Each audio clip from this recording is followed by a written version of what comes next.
I think this is the most underrated thing in the world for creators, especially, and anyone trying to make anything. Usually, the best creators own one word or one specific phrase. Like Ryan Holiday owns stoicism. Jocko Willink, I think, owns discipline. What happens is you repeat this word every single day, and then people just start seeing it everywhere. Because you know what it is? When you give something a name, it gives someone like a lighthouse, right? Until then, it's just like air. But when you give someone a name, it becomes something they can go towards, something they can visualize, something they could stand by. And so there's that piece. There's like giving an actual name to your mission, your lifestyle, who you are, whatever it is. I have been looking forward to this one. The most interesting man on the internet, Zach Pogrob. And I have a confession to make. I actually was going to cancel last minute this podcast recording because I woke up, had a headache, really wasn't feeling well. But you talk about obsession, and I've been seeing all your videos about running and just going hard and sleeping on the floor. And I looked in the mirror and I slapped myself in the face, and I was like, "What would Zach do?" And of course, I'm looking forward to this. I'm not gonna cancel it, right? Like, I'm obsessed. I want to make this podcast amazing. I'm not gonna cancel it. So what did I do? I had a couple of double espressos, popped a couple Advils, worked out, steam, sauna, cold plunge, and then I just sat outside a little bit, had a little breakfast for like 30 minutes, and completely changed my morning and day. And I've been feeling dope since. So you inspired me. Let's go. That is the obsessed lifestyle. It is unoptimization. It is Yeah. almost embracing when you don't feel perfect, embracing when you don't have all the cards stacked with you, and using that as like motivation. It's huge. So good job, Greg. You're officially obsessed. I appreciate it. So on this podcast, we talk about different business ideas and different niches and trends. You prepared a few, which I think are fascinating. And I want to start with suffering as a service. What do you mean by that? Yeah, it's funny because it's almost like SaaS, right? It's like the same type of acronym. I just think normal life has gotten so soft and easy. You know, Uber Eats to your apartment, GoPuff for deliveries, and that's why you see all these people doing, Tough Mudders, Spartan races, ultra marathons. People are craving that type of discomfort. It actually makes them feel alive. Even like these dark retreats, like in the last year, I don't know about you, but like 5 people I know are like, oh yeah, I just sat in darkness for a week to like find myself. And like you can position that however you want. That is suffering, like in some way. And it's like, I think you can get really creative with that. And I think it's a massive opportunity. Like, because you have to imagine just normal life's just going to get easier and easier, right? We're going to have to do less and less. So people will need more things like that. And so, like, honestly, it's a big part of what I'm doing. Like, this run cult I just started, this run club, it's kind of like shared suffering. And I think that's why people like it. Can you talk about that? Like, for people who don't know, like, what is the run cult, and why do you think it's taking off? Sure. So yeah, if you've been on like Instagram in the last year, you've probably seen run clubs taking off kind of all around the country. They're kind of like the new they're like just this new trend that's happening in all these cities because people are getting into running. And I've been doing more and more running myself, getting really into it over the last year. Have this audience, biggest on Instagram. And me and Hunter Weiss in the office were kind of talking like, what type of community do we want? There's so many of these. And honestly, the week I launched it, which was like 3 or 4 weeks ago, it was one of those things I didn't even decide it till the morning of. I'm just like, I need to do this. I came up with the perfect name the night before, perfect branding, Run Cult. Every run club is called Club. Cult is like one letter off and a total different like meaning. So it's just like it goes from being, oh, hey, want to join this run club to, hey, want to join this run cult. I just love it. And yeah, what it is me and like 50 people every Monday morning meet. We run through the streets of Manhattan in the morning at 7 a.m. We do sprints at the end, and it's great. It was also the first time really testing like my audience with an in-person event, and it went really well. It's pretty cool. Like for me, it's not really about me, and I kind of struggle with that. We could talk about that too because I know you're a big community guy. But it was cool to like give people a chance to enter the world of obsession that I write about because that's kind of what it is. And it is suffering as a service in a lot of ways, right? 100%, 100%. We do sprints. No run club does sprints. I literally make these people sprint for the first time in probably a decade, and they love it. It makes them feel alive, and that's why they keep coming back. Yeah. I've seen people talk about your run cult as sort of like a Fight Club 2.0. Yeah, I mean, before I launched it, I watched Fight Club every single night, like 20 times in a row. I'm not joking, just because I wanted like the principles and the ethos to be like in my brain. Um, it's the same model. It's like Project Madman in Fight Club. If you've seen the movie, it's like start this thing where people, they have never seen this side of themselves, and now people like around the country are starting run cults, kind of like what happened with Fight Club. I don't know. It's cool. And what's the business of the cult? Like, how do you plan So on monetizing it? yeah, so I plan on monetizing what I'm doing in the running space as a whole is like very partially money driven. Like I want to build real companies in the space, and that is 100% a part of my vision. But I'm not thinking about that yet, really. I think there's a lot of opportunities. Like I think getting, like I said, like 50 people totally aligned on a mission, wearing all black in Manhattan is special. There's a lot of different ways to monetize that. But overall, it's more just like it's a huge piece of the world, right? The world I'm trying to build. And I don't know. I think there'll be really cool opportunities this year with it in terms of collaborations. Obviously, you could do products and merch, but I think, and we could talk about this more, I think the running space as a whole is massively wide open. And so that's where I think I'll make a lot of moves over the next year or two. So, if you wanted to monetize it, what sort of ideas would you have for it? Yeah, one idea would be races. I think that'd be fun. So there's one kind of organization doing this, but they just kind of suck at social media. And so do like these put on races and charge, a certain amount of money. That would be okay. I don't know if you'd make a ton of money from that. Probably make more money doing just like really great quality merch with it. Could do that. Could host events. I don't know. Like I haven't really thought about it that much. So, Rafa, do you know Rafa? The No. cycling, it's a cycling apparel company. It's a bit high end, and basically the idea is you buy their merch, but they also have a yearly community, and you can pay like, I don't know what it is. I think it's like $50 a year or something, and you pay for that, and you get access to their like London, New York, SF uh, cycling events and meetups. So it's like there's these communities, you join them, and you get to race. And obviously, you're not gonna show up to a Rafa IRL meetup wearing a Nike shirt. You're gonna wear Rafa. So I think the combination of like I could see you just especially because of the black. By the way, I'm wearing black for you. I was wearing gray before, and I was like, something's off here. I need to just throw on a change real quick. That's why I was late. Um, and so I think that's a good. The fact that I put on black right now, like if I had an obsessed sweater, I would, I'd be wearing it right now. Yeah, I cut you cut out for a second. So you said that brand, it's like a clothing brand at its core, but they host there's a type of membership where you get access Yes, to these races. yes. Yeah, I think so my better answer is like I've kind of thinking of as the Run Cult as this. Here's how I'm thinking about the running space right now for me in terms of monetizing. It's Run Cult is one piece, right? There's a massive opportunity I think in apparel, right? Like I'm starting to do these races now, and I can't find anything I like. Can't find any brands I like to wear, just because of like the ethos of the branding and the styles. Um, so there's that piece. And then the third piece is like coaching. I think one of my like most viral tweets in the last year was every guy I know who's lifted for the last 5 years is getting into running now. And it is true. Every single one of them.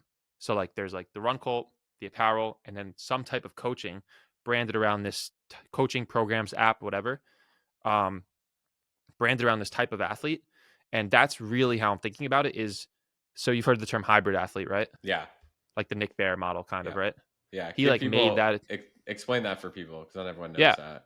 yeah. So Nick Bear, was a savage. He was in the army or Marines, and he did Ironmans, he did bodybuilding shows, he's run freak marathons, and he would consider himself the hybrid athlete where he competes in strength competitions and endurance competitions like running and marathons.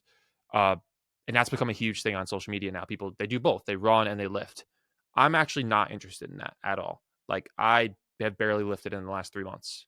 I'm lifting a little bit, but I'm a runner. I'm a runner. That's all I care about. But I'm 200 pounds still. I'm a big boy still, relatively in the running space, especially with like the times I'm doing.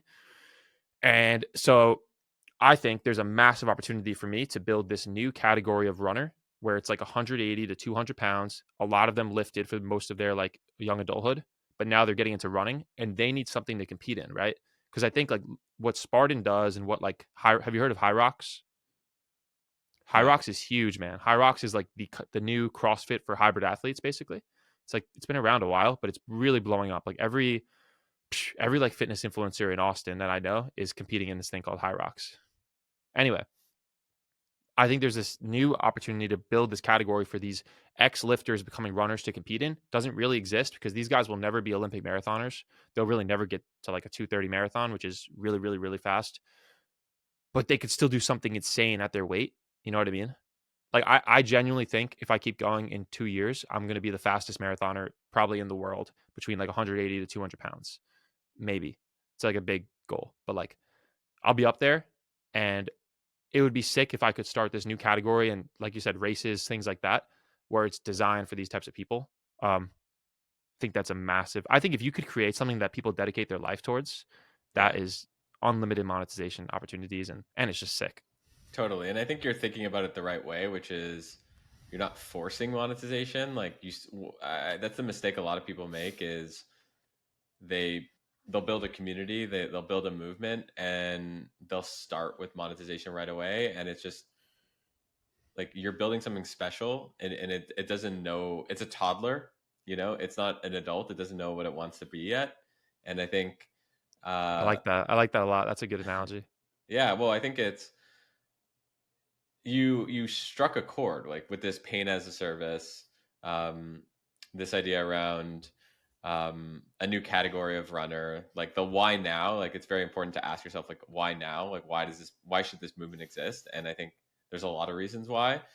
And I think if I were you, I would be like, okay, how do I introduce as much pain as possible uh, I over the like that. next over the next 12 months?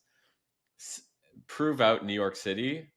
And the truth is, like, New York City, pretty sure New York City has like more, like a bigger GDP than Canada, Mm, I you believe it. know? So, if you can make it there, you can make it anywhere, right? So there's so much opportunity. I think 10 plus million people, um, that I would just focus on pain and New York City uh, as Like much as double down on the possible. thing, double down on Double the down on the niche, like pain. the thing that people like it for. Yeah, that's the Yeah, thing. We kind of debate like the cult branding because it's so like divisive. Like we don't get that many girls that are run cult, right? And some of the guys like girls, I guess.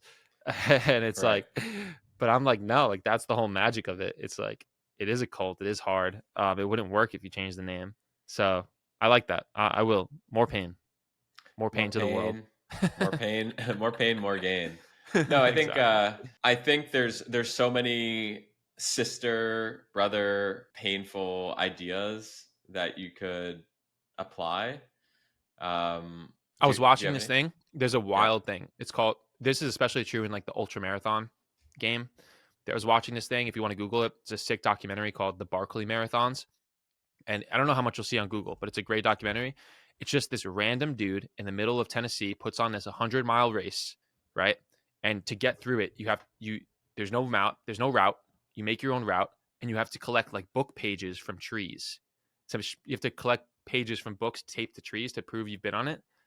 It's wild. So I think there's so much I could do with like imagine like a dark place ultra marathon series. Like I think that is gonna stuff like that could be so cool. I found I googled it, and the first thing that came up was a New York Times article that said, "Life isn't fair. He didn't want this race to be either," It and reminded I me of love that. that. It reminded me of the thing from. Did you ever see like that haunted house, McKinsey Manor? I think it's called, No. or it's just this dude in like New Jersey who like people sign up to get tortured by him, and it's just a dude in like a house. Anyway, that's another weird YouTube rabbit hole. Well, I think the trend that you're talking about, which is basically that people need to feel something, Correct. um, is a really important thing to note. I'm in a group chat, and someone in the group chat this morning wrote, "I just bought some Bitcoin and Ethereum," and then someone else wrote, "Why?" And then he writes, "Just to feel something." It's true. I mean, I feel like that's why people got so addicted to crypto. It's like Yeah. that a few years ago, it was just so Yeah. emotional. Yeah.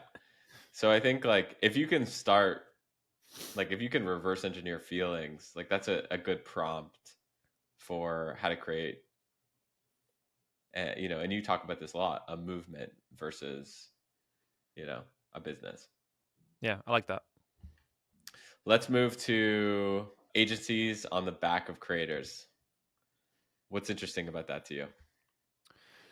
Well, I have one now. It's pretty cool. It's called Vids. It's mostly right now for the animations that I've done on my page, kind of how I blew up my content last year. I think I gained like 2 million followers in 6 months from making those animations, just like crazy numbers.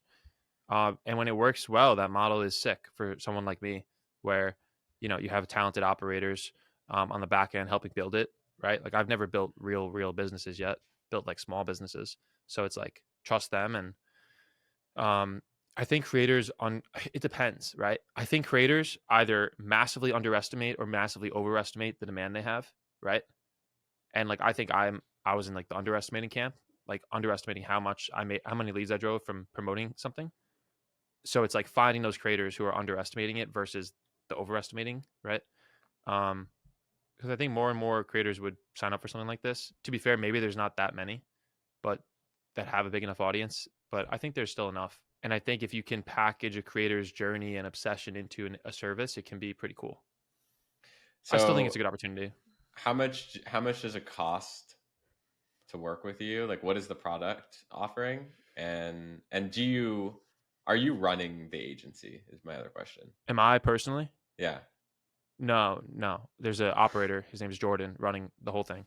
I'm involved still because it's still pretty new. We have a few different tiers. It's like I think the lowest is like 3,500 up to like 7,500, and then a little more if the package gets crazy. Um, and yeah, it's just like set video deliverables basically. You get me involved as a creative director basically, where I'm like looking over all the design because that's what I'm obsessed with. And you also get like my system for script writing because in my opinion, especially on short form, the also I'm not trying to sell my agency right now. It's just like this It's is okay. what it You're is. explaining It's it. You're like explaining it. yeah, I'm really not. There's a million of these agencies. Go choose one that you like. Um, the scripts on these videos are everything. I genuinely Yeah. think it's like 90% script writing for short form and really for content in general, right? But it's yeah, that's what it is. It's not So complicated. It's just trying to do. There's a bunch of these agencies just trying to do a good job at it. I think $0 to $1 million revenue, like it's a good cash flowing business, maybe $2 million. I think where these businesses get way more interesting is when they turn into some sort of software product. So I'll give you an example. Not many people know this, but Hootsuite, which is a social media scheduling platform, has raised hundreds of millions of dollars, multi-billion-dollar valuation. Actually came out of an agency called Invoke. So Invoke was a social media agency in the mid 2000s when Twitter was just first coming out, and they realized that their clients needed tweet schedulers. So because they're working with social media clients, they're just like, okay, let's just go build it for ourselves so we can use it with clients. And then once they got like 20 clients using it, all of a sudden they spun it out. And then it became a separate business. They raised hundreds of millions of dollars. And sort of the rest is history. So I think with you and what you're doing, I think like at the face of it, creator agencies, like, I don't know, somewhat interesting. But what's more interesting is the insights that the creator has and the insights that the agency has so that you can productize that. Maybe it's software, maybe it's not software. It doesn't necessarily need to be software, but some productization. And people throw around the word productized services. I'm not talking about a productized service. I'm talking about a productized, scalable business. So I think that's where you can take your business. Yeah, I think you're right, and I also think yeah, you're right. Like as a whole, the agency thing is probably overrated for most people. Um, it's just cool for me, which is why I'm I talking mean, about your it. friend. I mean, it's because you have friends who who are in that space too, right? Hunter has an agency. That too, correct. Henry Yeah, and we basically all Dylan. do now. Yeah, we all Yeah, do basically. It's great. um, yeah, you're right. It's probably as a whole super overrated for creators, but I think it's okay. I think it's underrated for like operators. I think it's a cool opportunity for like the operator to like right. start something cool. That's what I think it's more. The opportunity is better. Yeah, Um, start but I like what you're something saying. and get I like an what you're saying about insight. software though. Yeah, Yeah, yeah. I like what you're saying. That's definitely the vision. That should be the If vision. if you if you were to create software for a video agency, like what would you create? I mean, I've wanted to create the software for since I started making these videos, and I have some people who are trying. It's just not doesn't exist yet. It's just like drop in a script and make an animated video. If you want to make Mm. that, message me. There's like people who can do like a 10% version of it, and it's probably pretty close with the AI stuff. To be fair, that would be like Yeah. that would be the answer related to those videos. Yeah, I feel like that idea is a huge idea, which is basically it feels like every 4 or 6 months there's like a new format for short form video. Like eh, and you've been, to your credit, like you've been always like feels like always inventing it or popularizing it in a lot Only, of only ways. like one or two. Only like one or Uh, two. yeah, I only changed the internet, the history of the internet once or twice. No big deal. So I think that's what creators should be thinking about is like productizing that part of their brain. It's just harder. It's just It's harder to build harder. something like that, Oh yeah, it's way but harder. you But get you're but you get better results. yeah, and it's harder, and there's less instant gratification. Like Yeah, you could send out a tweet being like, "Hey, like you wouldn't do this, but you could send out a tweet, be like, go to my landing page and book, book me. I've got 2 spots open for my video agency." And people would get that, sign up in a second, and you'd make money in a second. It's way harder to like build a suite of software, hire like talented people, invest a bunch of money, and charge $50 a month. Uh, that is way sicker though if you can do it. I agree. yeah. So something for folks to think about. Um, this was an interesting idea that you have. The mid tier creators, passion fruit for but better. What did you mean by that? Have you used that platform at all? Do you know about it? Yeah, I've used the platform. I don't mean to shit on them, but it's actually great, and I've made money through the platform. But like, it felt kind of unusable. Like I, um, it's just like what's the right word? It's like chunky. It's like hard to use quickly. I feel like so the mid tier creators, right? These people are getting a good amount of inbound for sponsors and collaborations, right? They're not getting $100,000 deals, but they're getting a few every week interested or a few every month. They could make a living, let's say, like a good living from sponsorships, but they have no idea what they're doing. This was basically me all last year, right? And I had to figure it all on my own. I think there's an opportunity there. I feel like now I'm kind of going beyond, not to be like cocky. I think I'm slowly getting like away from that category to where like now I'm talking with like bigger companies and bigger deals and I have people helping me. But this like mid tier, I don't know how exactly you define it with metrics. It depends on the platform. But I like passion fruit, but better. Passion fruit, but it works. Like I think that's a massive opportunity helping creators like productize and not productize, but like package their offerings. I think it's a big opportunity. I mean, a lot of people are trying to help me with it, sort of, and not necessarily the creators, but the operators to like go in and build those businesses. Yeah, and there's probably this. Here's a product I would love, which is I would love to be a part of a group. Maybe it's less than 50 people, but a group of creators and operators, like invite only, and having like a team moderate to like connect, let's say, Zach with, someone from, hey, it's like, hey, let's do a partnership with Shopify. And like we did this thing for Mr. Beast, let's do it for you, like where does that exist? Like where does, you know what I Yeah, you're mean? saying the operators for the brands. You're Yeah. saying, Yeah. yeah, it doesn't really exist, and that's like this is what I'm saying. It should something like this should exist. I'm kind of talking with some people who are doing something like this. It's just like, yeah, it's interesting. It's a good opportunity, I think. Yeah. If you can do it though, you need to get connected with these people, and it's hard. Yeah. It's hard, it takes time, and the trust isn't necessarily there. That's why like I love the idea of having some person in the middle of it sort of like moderating it. Passion fruit is interesting in the sense that like it's self-serve. Anyone can go on there and you can book sponsorships. Like we have a newsletter called you probably need a robot.com, and for AI productivity, and people book ads, and like just it's awesome for us, but we don't have people being like pitching us like, oh hey, you should, do merch. And you know what I mean? Like, so I think having someone in between and connecting could be really interesting. So I do think that there's something on this idea. Dude, I gotta ask you, I listened to the Founders podcast, so I heard you spoke to David Senra, and I want to know what he told you. Oh yeah, that this great piece of advice. He did a show in New York. It was awesome, and we hung out for a second before it. Yeah, he gave me this piece of advice that I've given to like a dozen people when they want to start something. It's like, let's say you're a creator or you're an entrepreneur and you want to build this thing, right?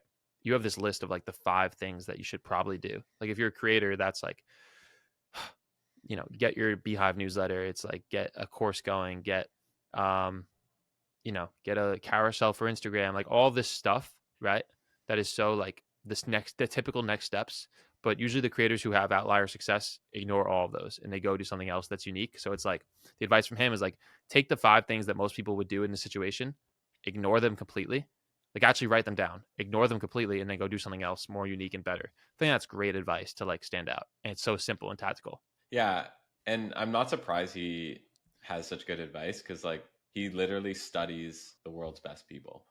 Exactly. He's Yeah. great. Like you know the advice he gave me actually, because we were What? talking about monetizing for me.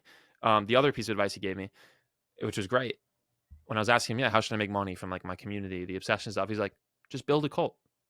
That's what he said, and he was right. And that's literally what I did with the running. So it's like I didn't really understand what he meant at the time, but now I do. So yeah. I feel like it's so baller just to be like you ask a question expecting like a 1 hour podcast response, and he just says like several words, and But it's you know just what? like He's the type of guy. He's a smart dude. He that was all I needed. I actually yeah, kept that was actually the best answer. yeah, I'm glad he didn't say anything else. totally, yeah. I needed to understand that. So one person that you actually surfaced to me is a guy named Sam Sulek. And ever since I saw your tweet on him, it's just changed how I've seen the internet basically because I see it everywhere. Yeah, I was Can pretty you tell? relatively early to him. Like I think I shouted him out in like summer, and now Yeah, it's like you see him every day, constantly. every day. What for folks who don't know about him, t- maybe explain a little bit and tell us why you think it's interesting and there's a trend around it. Yeah, sure. So he's like a 20-year-old bodybuilder in Ohio, just ridiculously jacked, probably juiced up, almost definitely juiced up, on steroids. And over the last year, or in 2023, he went from like 0 to I don't know what's he at 2 million subscribers on YouTube, posting a long form video of him working out every single day. And basically, the reason it's caught the internet's attention is one, obviously the growth, but two is the type of content, which is polar opposite to one. It's polar opposite in many ways, which usually is how you get these outlier results. One is it's the opposite of all fitness content. Fitness content, bodybuilding content became all about Lamborghinis and influencers and cars. He just went the total opposite way. I'm recording on a shitty iPhone that's cracked. I don't care about clothing. I don't care about anything. I don't care about money. I just want to lift. And then number two is compared to YouTube content, which is the Mr. Beast. This is the thumbnail, the optimization. It's just nope. Here's me on my iPhone's taped to a broken tripod. I'm just talking to the camera, one take, no edits, totally unedited and unoptimized. And because of that, it was exactly what people wanted. And I put out a bunch of tweets about him because he's really inspiring. What I'm doing now with the video and what I'm trying to do, and it's like yeah, it's incredible to me what he's doing. I think though, and I think he honestly is like part of this shift happening in content now towards that raw, authentic style. But for most people, doing that will be really, really hard. It's even it's happening on Instagram too. Like you're putting out more handwritten notes on Instagram, and I think that's resonating with people more. I've put out some handwritten notes Are you talking on about like the Twitter. posts with like the handwritten style? Yes, Yeah, yeah. yes, Even yeah, that's you're right. That's kind of an example of it. It's more authentic than, um, you know, it's so. For example, with those before that, I was just doing like tweets. It would yeah, show my Twitter, and it would show my text, which is what most people do, and it's insane how much better the handwriting performs. dude. Insane. I literally, if people aren't watching this or they're listening to it, you need to watch the YouTube because like I just saw like the light bulb go off in your brain, which is like, oh my god, he's right.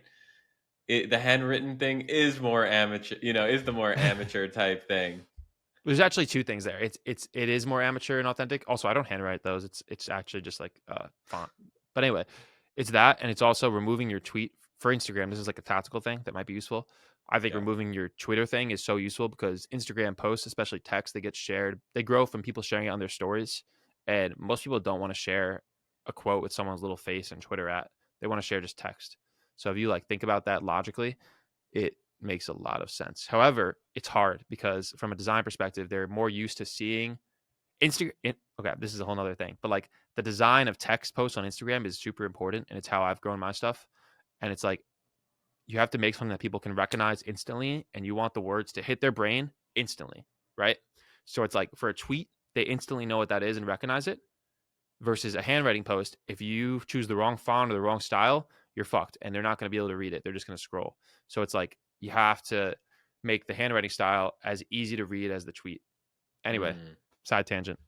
No, good tangent. A lot of people listening, including me, are trying to figure out how to grow their Instagram. I'll tell you a little something. I'm curious your perspective. I decided this week to go rogue, and I had an agency basically running my Instagram. They would clip up this pod. Occasionally, I would like do a direct to camera thing, and they'd post it on Instagram and on YouTube Shorts. And I didn't love. How do I say this respectfully? It was Um, meh. no, it's just if I'm gonna do something, I'm gonna do it obsessively. In your Correct. words, That's the only right? way to grow on social media, I think. That's the only way to Yeah. actually grow is to be completely obsessed with it. And the reason I grew to 360,000 followers on Twitter was because I was obsessed with the content, and I shared at the time, and still to this day, I try to share a unique point of view and take people behind the scenes. And with Instagram specifically and YouTube Shorts, I don't know, and it's just being honest with yourself. I don't know at this point how to use that short form, like cut up long form to make it work on short form. Like to me, I felt like that was a moment in time. I don't know. What are your thoughts? Like if you were me, do you think it's a mistake that you know, I'm not doing clips, short form clips? So you're not going to do any, or you're saying you're going to do a different type I'm of? gonna double down on long form. That's basically what I'm saying. I'm doubling down on I think that's yeah, smart. That's kind of what I'm trying to do now, right? I'm trying to take my Instagram audience to YouTube. yeah, Um, I don't think that's wrong. I think it's hard to do what you were saying, which is like take a long form piece of content like a podcast and put it into a reel. It's hard. Like you're going to post 100 clips and maybe one goes viral and the others just get ignored because people are tired of seeing podcast clips in their feed, yeah, right? They are. So it's like I think the better way to do it is just like figure out content specific, right? Like Twitter, you were just making tweets, and that's why they yeah, did good. Threads, and so yeah, I don't know. I'm a big fan. Like for Instagram, like the way I view my stuff, I want to have like the pretty highly produced like edits of me like running or the animations, and then on the other side, almost 50-50, have just me talking to the camera, no editing, right? I think that's a good way to do it. But no, I think you have the right mentality. Long form is, I mean, look, I'm in a unique situation. I only made short form content, really written content for like 4 years and then started doing video. And then after like a month of doing video, my life has completely changed. So like, I'm all in on the long form stuff. yeah. I like long form too. I've also just noticed the people that listen or watch long form are high quality people. Um, like One high quality like connection with you too. It's like yeah, that's what I completely mean. Like different. completely different. Like it's so like so many people reach out, watch YouTube or listen to the podcast, and I The way want I, more of those yeah, people. Yeah, the way I've been explaining to people what I'm going through, and I think you understand this too. It's like your short form stuff builds trust, especially when you do it for years, right? You get a lot of trust by posting every day and showing up. But once you take that to a long form medium, you get the connection, and the yeah, connection stacks on top of that trust, and it is absolutely insane, right? So yeah, I'm with you. yeah. Awareness and affinity. That's how I describe it. Short form is Yeah, great for awareness, and affinity is uh is what you call it, like the connection and yeah. I Like an think analogy I yeah, used the other week. Sorry to interrupt you. Is like no worries. short form is like passing someone on the street. Maybe you say hi for a second, but it's a short interaction. And long form is like sitting down with them for dinner. It's like, oh, you're really getting to know them now. Um, Dylan even had a better analogy with that. He's like Dylan Jordan. He's like Yeah. short form is on the street you don't choose it; it just happens to you, kind of like short form scrolling on a feed. But long form, you're choosing to meet someone. You're clicking on a video. It's Mm, totally different. yeah. super intentional, and so I think prediction, more creators go long form. Is that what you're thinking?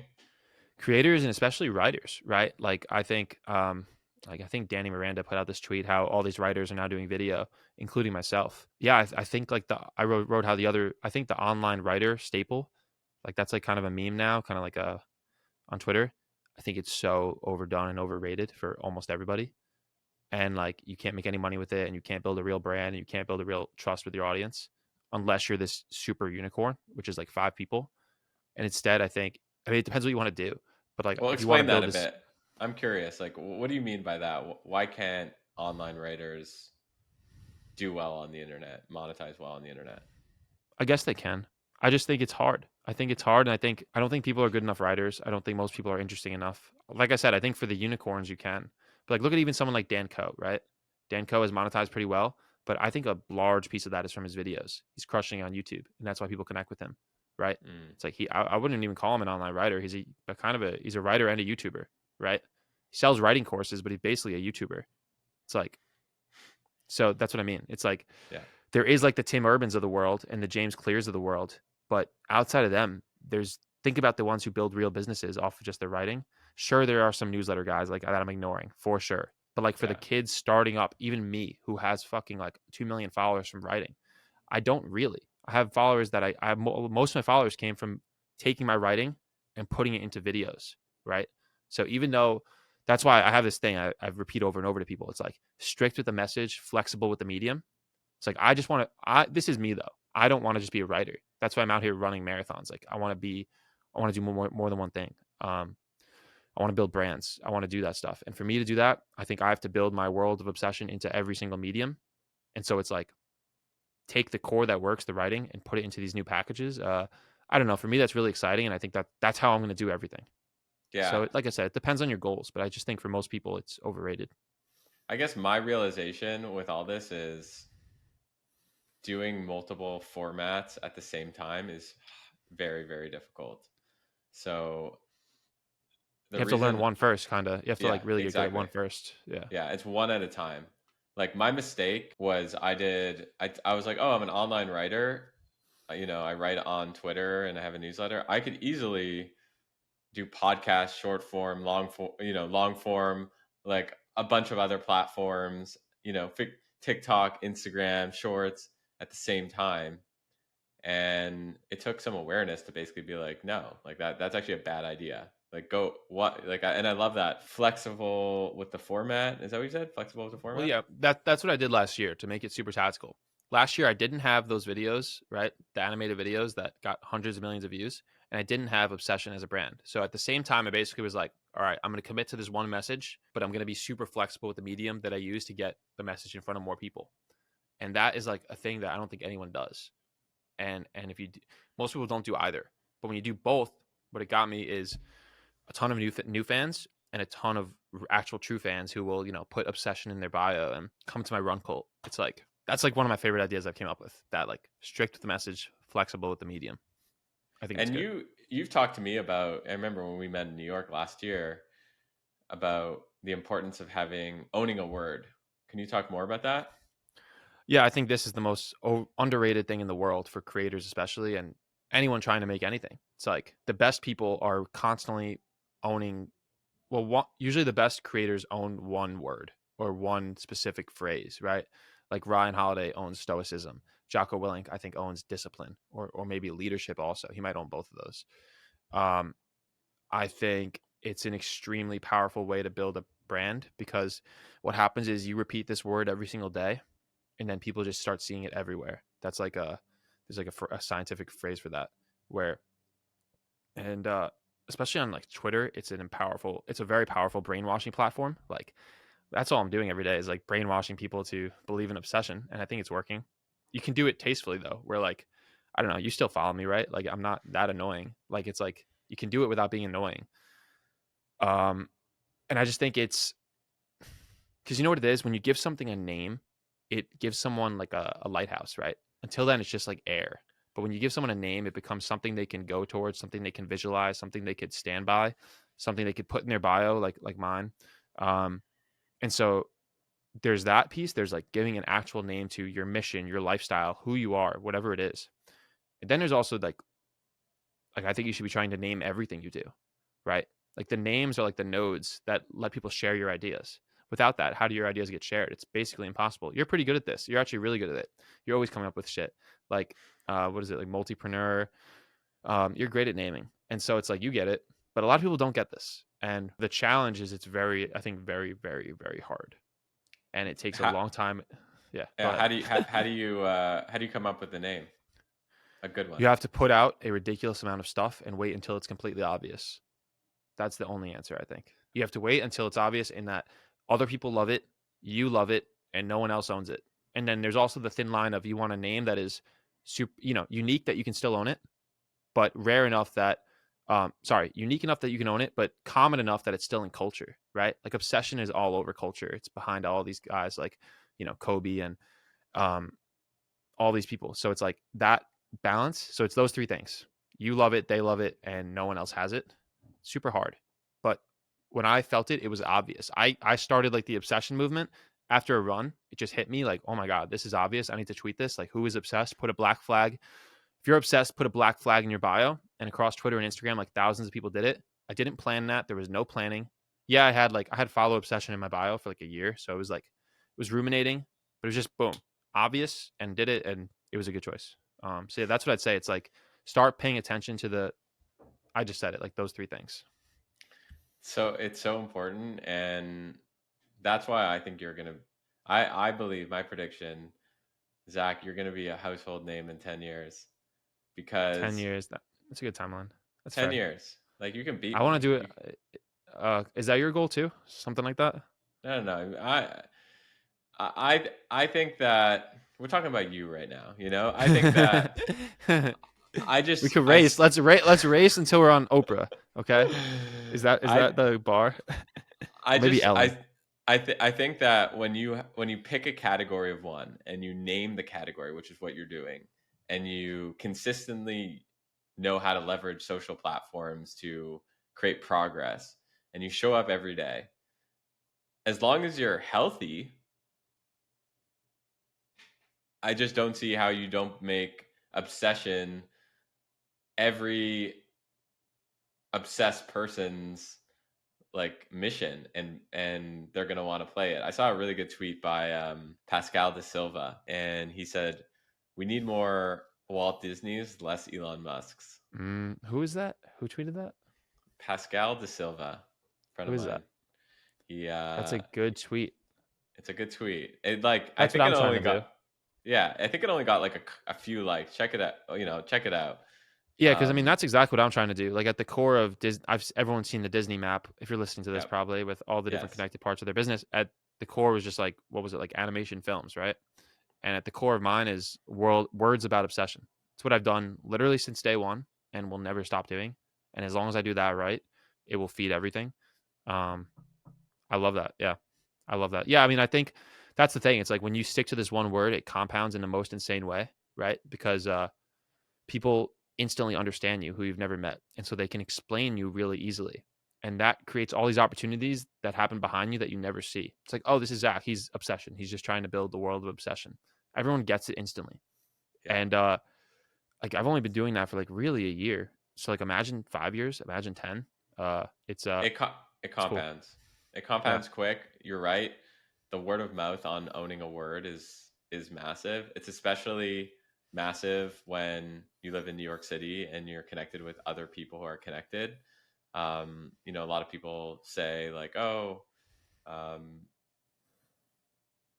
okay, I'll just put it out there. I mostly work remote, but I think that if I lived in New York City or I lived in San Francisco, my movements would probably go quicker. And also, I should say that your friend group is an obsessed friend group from what I've seen. Dylan, Yeah. Henry, yeah, like Mhm. all those guys, right? Yeah, we basically live in the office. It's great. Yeah, I mean, you live the lifestyle. I think that if you're gonna own a word, whatever word you're gonna own, you need to live that lifestyle. Yeah, I mean that's the most important part. Like I have this like path of obsession I've written about a little bit. It's like the 7 steps that these guys like Arnold, Disney, they all go on, and I'm very much living it. I'm like almost halfway on it. and I have to. That's the only way it works. But the way this really works is this is actually important on owning a name. The reason it's actually so important is it lets you build something bigger than you, which is why people get followed in the first place. It's because they're doing something bigger than themselves. No one wants to hear people preach. No one wants to hear people who make it all about them. This like I made this 20 tweet the other day. I was running and this girl stopped me on the street and she just screams at me, obsessed, and keeps walking. And I said, I wonder if that girl even knows who I am. I wonder if she even knows my name or if she just knows obsession. I bet you there's a good chance she doesn't even know my name. She just remembers following me and seeing like obsession this, obsession that. Think about that, right? Think about that. That is I don't get recognized that much, so like that was crazy. And it's a perfect example. It's like it gives you this thing to build that's not you anymore. It doesn't even have to be a brand. Like I don't monetize obsession really yet. Not really. So it's like that is a super important but like subtle but really important piece to it. Yeah, it's mind share. You're owning the mind share of obsession. It's worth a lot of money. Who else out there owns a word or owns a movement that you look up to? Just curious. Um it's tough. Like the ones I said before are big examples. Ryan Holiday. Jocko is kind of like my role model for how he built his businesses. Just a quick mention, like he crushed the art and he crushed the business. Um, one guy on Twitter is great. This guy Colty Bra, you ever see him? No. Colton, he's great. He's like one of these Twitter guys, like OG, like money Twitter. I think he is. He might not like me calling him that, but to me he kind of owns the word like misfit. Kind of talks about like all these boxers like eating like shit before their fights and still crushing it. Like I love that. To me, he kind of owns the word misfit. I don't know. Let me think who comes to my brain quickly. Okay, I think of cold tubs. I think of that guy on Instagram who does it every day and like smashes the thing with a dumbbell. I think of him. He's kind of owning cold tubs to me. I Mm-hmm. think of uh I think of wealth. I think of Sahil. I think he's trying to own that word. That might just Mm-hmm. be from him like texting me that, but I think he's doing a good job there. Like, I don't know. That's Sahel Bloom for people who, yeah, he's First thinking name about, basis, yeah. We're on the first name yeah, basis, yeah, so exactly. we're cool. There's two types of people in this world. There's people who call Mr. Beast, and there's people who call Mr. Beast Jimmy. Which one are you, listener? Exactly. That's funny. Yeah. Um, I want to end with this, and I want you to be real with me. What's keeping you up at night? What are you fearful of? And try to be as honest as you can. So, okay, what am I fearful of? That's like the real question, right? Yes. Because I'll give you a second to think about it. Like from the outside, and I love following you. From the outside, it looks like this guy has everything together. He's doing all the right things. He's building up these assets. He's building a category of one. He's in this cool friend group. He's living in New York City. He's at the center of it. But what's really keeping you up at night? What are you fearful of? Um, it's definitely not that. Does it look like that? I guess it kind of looks like that. I've tried to be more open with how like reckless my life is though. Like I did like sleep in the office for like 2 weeks, because I had to. And what's actually keeping me up at night is YouTube because I'm not sleeping that much because of it. I'm getting better now though. That was like a rough 2 weeks. The fear for me is two things. I think it's one, I choose the wrong opportunities to build first, right? Because like now it's basically like, all right, what do I build first? That's really like the question. It's I choose the wrong opportunities and it messes up like what I'm building. That scares me. I don't know. Number two is I guess I burn out because like I genuinely unlocked like a new part of myself like about 4 weeks ago, 5 weeks ago, for a lot of reasons. And one was like starting the daily videos, just like committing to something extreme like that was like exactly what I needed. Like unlocked like a new part of me. So I think there is a fear of like burning out if like I can't keep going, but I don't think that will happen. I feel like that's like this is not obsession. You don't burn out. I don't know. This is just me being honest. I'm afraid of getting hurt. If I get hurt, I can't really do the running thing, which is going to be Mm, like that's like a massive part of like everything I want to build over the next 5-10 years. That will be hard. It's really like the first thing I think is the biggest worry right now. I'm still trying to mm, figure it out. Like I need to make more money to like make the stuff I want to make. It's like that simple. Like I want to hire a videographer right now. A videographer is not free, so like I have to go mm-hmm. get that money somewhere. It's like how do I go get that money? Yeah. Um, it's like doing the right things because I think I said yes to opportunities last year, right? And especially in terms of like brand sponsorships that really put me back in terms of like I had this compounding thing going, right, with my content and it just like stopped me. Yeah. And so yeah, that's the fear I think. On the money piece, I once heard this concept called mailbox money that I like using, which is, how do you have a project or a set of projects that every day, every week, every couple weeks, you just have your bills paid for so that you can do the thing that you really want to be doing. It hits the mailbox every single day, every single week. I love that. And I yeah, never had that really. I have that with the agency now. That's kind of like why I wanted to start it. yeah. So Yeah, I think you're going to start to I think you're starting to see a lot more people interested in cash flow, portfolio of cash flowing businesses. Um, AI is definitely going to, if it speeds up software creation, which it is, I think there's tons of opportunity to create mailbox money projects. And that's like, case in point, who owns the term mailbox money, right? I never There heard should the be, term. It's so great though. That should be a yeah, book, 100%. That should be a book yeah, on that should building be a those. book. On you should build it maybe. It's like you should make it. That should totally be a. That should be a book or a course. Or you should go take that. Did you come up with that? Someone once told me it. All right. Well, Actually, forget them. It's your the term now. person, the person that told me it, I'll give credit, is the actually co-founder of Hootsuite, Dario Melli. He Okay. was the one. He was like, I was telling him about a project I was involved in and how it was just like paying me monthly and kind of like covering my bills. And he was like, "Oh, you talking about mailbox money?" I was like, "What are you talking about? Mailbox money?" I was like, "No, no, no. It's like this like project." And he's like, "Yeah, yeah, it covers your bills. You don't have to worry about your bills." Yeah, it's amazing. I never really had that in my life. I always sold like my first business was like basically a service. People only book once, which is like kind of the worst type of service. Mailbox money is the goal. Mailbox money is sick. Yeah, and I think for a lot of folks, their full-time job is their mailbox money.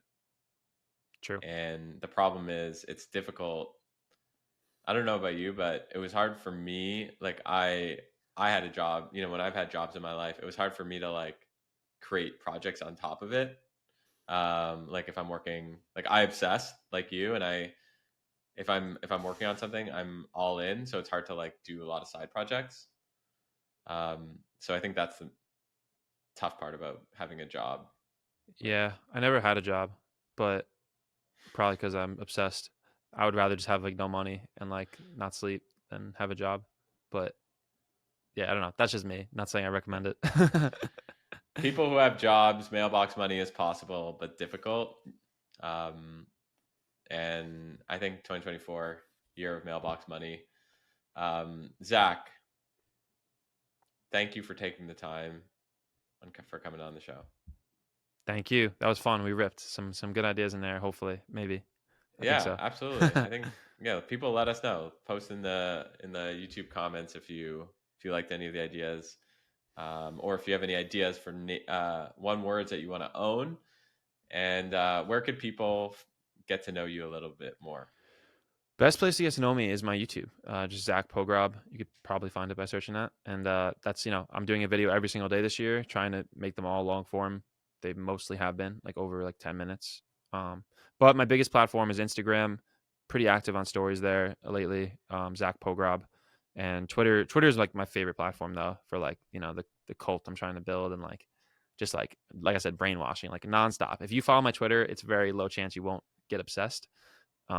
So take that as a warning. But yeah, I think everyone should go follow you there, not just to be interested in the great content you're putting up, but also like, to me, you're building like the blueprint for how so many brands are going to be created in the future, and how so many.